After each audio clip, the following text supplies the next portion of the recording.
साधकों का अक्सर यह सोचना होता है या इस प्रकार की जानकारी भी उपलब्ध है सोशल मीडिया पे कि साधना करते समय ब्रह्मचर्य कैसे खंडित होता है या साधना के समय में शक्तियाँ ब्रह्मचर्य खंडित करवाती हैं। इस प्रकार की चीज़ें या फिर क्या ऐसी भी शक्तियाँ होती हैं जिनकी साधना करने पे वह स्वप्न में आके आपका ब्रह्मचर्य खंडित कर देती हैं। तो इस पर संपूर्ण जानकारी आज हम देंगे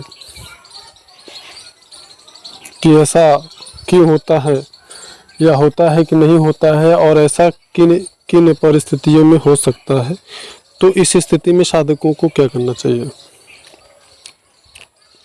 तो सबसे पहले तो ये समझ लें कि ऐसा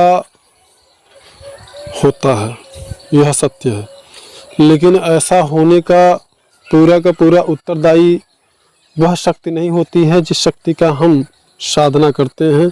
यह हम सात्विक साधनाओं के लिए बता रहे हैं। इसमें भूत प्रेत चुड़ैल पिशाचनी डाकनी आदि का आप उल्लेख हम नहीं कर रहे हैं। इनके बारे में भी हम अभी बताएंगे आगे।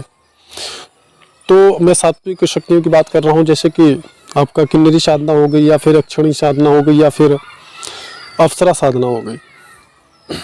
यक्षिणियों में भी कुछ यक्षिणियाँ सात्विक होती हैं और कुछ यक्षिणियाँ उग्र होती हैं, तामसिक होती हैं।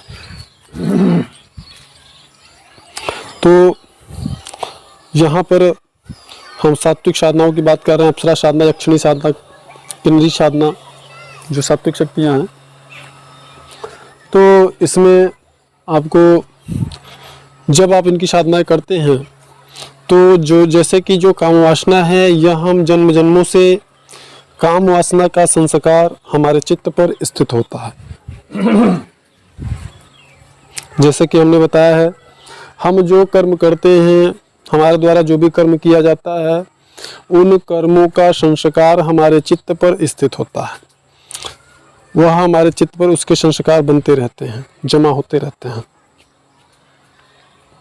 तो जब हम साधना करते हैं तो साधना करने का मतलब, हमने साधना से संबंधित बहुत सारी चीज़ें बताई हैं अपनी प्रीवियस वीडियो में कि साधना को किस नज़रिए से हमें देखना चाहिए।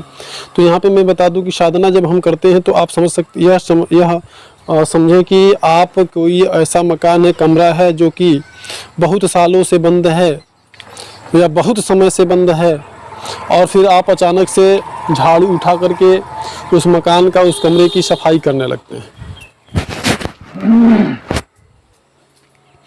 तो जब आप उस मकान की सफाई करेंगे तो उसके जो धूल के कण हैं, उसकी जो गंदगी है, वह निश्चित रूप से आपकी आँखों में, नाकों में जाएगा।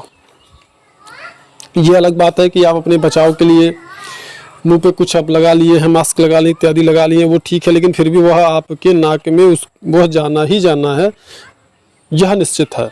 तभी उस कमरे की सफाई हो सकती है। ठीक इसी प्रकार जब हम साधना करते हैं तो हमारे चित्त की सफाई होती है, उस पर स्वच्छता बढ़ती है। साधना के प्रभाव से, मंत्र जाप की प्रभाव से, मंत्र ऊर्जा के प्रभाव से हमारे चित्त पे स्थित जो मलिनता है वह धीरे धीरे नष्ट होता है। तो जब ये गंदगी बाहर आते हैं तो हमें ठीक उसी प्रकार से परेशान करते हैं जैसा कि हमारे संस्कार होते हैं। अगर हमारे क्लेशात्मक संस्कार हैं तो हमारे साधना में अवरोध आएंगे, रुकावटें आएंगी और हमें शारीरिक पीड़ा होगी, बुखार, कोई बीमारी, अचानक से कोई समस्या उत्पन्न हो जाना हमारे शरीर में। तो ये सारी चीज़ें होती हैं। अगर वह काम वासना से संबंधित संस्कार बाहर आ रहे हैं तो उस समय हमारी काम उत्तेजना बहुत ज़्यादा बढ़ जाती है। अगर वह संस्कार तमोगुणी हैं तो हमारे अंदर बहुत ज़्यादा क्रोध आ जाएगा। हमें अचानक से कई सारी चीज़ों पे क्रोध आना शुरू हो जाता है। छोटी छोटी बातों पे जो अकारण ही हमें क्रोध आने लगता है, जिनका कोई मतलब नहीं होता है, उस बातों को लेकर भी हम बहुत ज़्यादा अग्रेसिव हो जाते हैं, बहुत ज़्यादा उत्तेजित हो जाते हैं और बातों को, मतलब किसी भी बात को हमें बर्दाश्त करने की हमारी जो सामर्थ्य होती है वो कम हो जाती है। बातों को बर्दाश्त करने की जो हमारी क्षमता होती है, सामर्थ्य होती है, वो घट जाती है।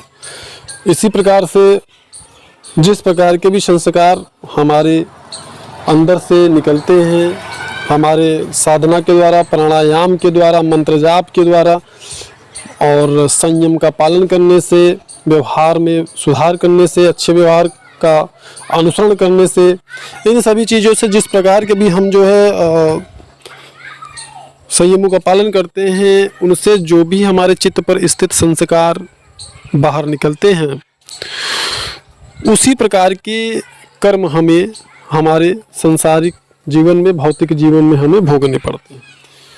पहला तो आप ये समझ लो कि ये हमारा स्वयं का जो है उसमें भूमिका होती है। दिव्य शक्ति का सिर्फ इतना ही उसमें रोल होता है कि वह हमारे सामर्थ्य की, हमारे धैर्य की, हमारे संकल्प की परीक्षा तो लेती है, यह सत्य है। क्योंकि अगर हम कोई वैकेंसी या नौकरी का फॉर्म डालते हैं तो उसमें हमारी योग्यता की जांच किए बगैर हमको कोई जॉब नहीं प्राप्त होती है। तो आप किसी दिव्य शक्ति को कैसे प्राप्त कर सकते हो बिना आपकी योग्यता का जांच हुए? तो आपकी योग्यता की जांच तो होनी है, ये तो सत्य है, लेकिन उसमें आपके चित्त पर स्थित जो संस्कार हैं उनका बहुत ही अहम भूमिका होती है, बहुत ही मुख्य उनका भूमिका होता है कि आप के चित्त पर किस प्रकार के कर्माशय स्थित हैं और वह साधना के द्वारा उत्पन्न होते हैं और किस प्रकार की चीज़ों को आप भोगते हैं।